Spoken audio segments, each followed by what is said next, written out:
comme une expansion. Il y a quand même des réalisations sociales dans le fascisme. Il y a des réalisations objectives, puisque c'est de ça que la gauche va avoir peur en France, en fait. C'est que les régimes totalitaires donnent des avantages sociaux comme les congés payés et autres avant le Front populaire.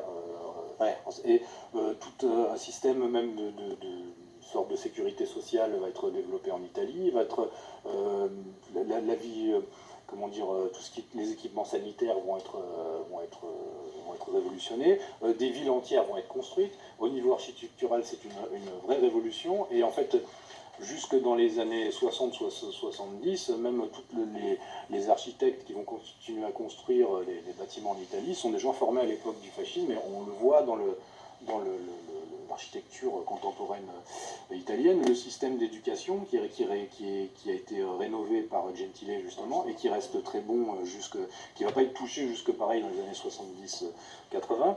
Donc en fait, c'est au niveau des réalisations concrètes, et c'est ce qui fait que, on va dire, pour le peuple italien, la mémoire du fascisme n'est pas la même, ça va pas être la même que pour le vichisme en France.